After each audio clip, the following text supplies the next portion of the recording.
वालेकुम प्यारा दोस्तों अॼु वरी असीं खणी आया आहियूं लतीफ़ साईं जा 3 बैत तव्हांजे लाइ। उन्हनि बैतनि जो जाइज़ो वठंदासीं, ॾिसंदासीं त उहे बैत कीअं आहिनि, तारीख़ी हिसाब सां कीअं आहिनि ऐं रूहानी हिसाब सां कीअं आहिनि, उन्हनि जो पेश मंज़र छा आहे ऐं पस मंज़र छा आहे। त दोस्तो अचो त जाइज़ो वठूं। सभ खां पहिरीं ही बैत ॿुधो, उन खां पोइ उनजो जाइज़ो पेश करियूं। त दोस्तो हाज़िर आहे तव्हांजे ख़िदमत में पहिरियों बैत।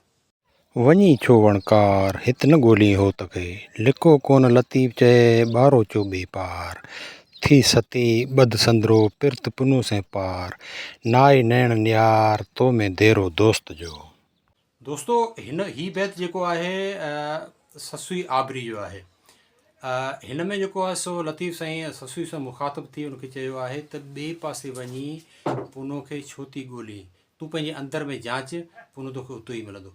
दोस्तो हीउ जेको बैत आहे हिन जो असुलु जेको रूहानी मफ़हूम आहे उहो आहे त क़ुर शरीफ़ जी हिकिड़ी आयत सॻोरी आहे, व नहनु अक़रबु इलैहि मिन हब्लिल वरीद, जंहिंमें अलाह ताला फरमायो आहे त हे इंसान आउं तुंहिंजे साह जे नसनि खां बि तोखे वेझो आहियां। त हिन बैत में सॼो इहो हवालो आहे त अलाह ताला जी ज़ातो बरकात जेका आहे इंसान जे अंदरि मौजूदु आहे, सिर्फ़ु उनखे ॻोल्हणो आहे, उनखे जांचणो आहे, उनखे ॾिसणो आहे, पंहिंजे अंदर में झाती पाइणी आहे। सो दोस्तो हाणे अचो त हिन खां अॻियूं बैत ॾिसूं त उहो कीअं आहे। ताईं तोरियाऊं त ऐब निकिता अॻियां, कोठे कापाइतिन खे पर में पुछियाऊं, अगलड़ी आहूं मूंखां भड़ा भॻाई न थिया।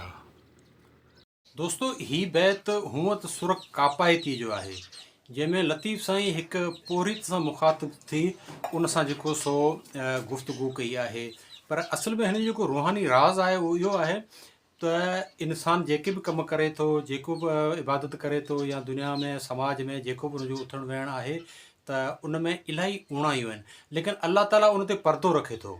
अलाह ताला उनखे ओॾी महिल ई सज़ा कोन थो ॾिए, पर अलाह ताला उनखे परदो रखे थो। ऐं इहो ई लतीफ़ साईं जो हुन में जेको सो इशारो आहे त कोठे कापाइतिन खे पर में पुछियाऊं, यानी अलाह ताला इंसान जे अॻियां इंसाननि जा ऐब ज़ाहिर नथो करे, लेकिन उनखे छॾे थो ॾिए त मन उहो सिधे रस्ते ते अचे।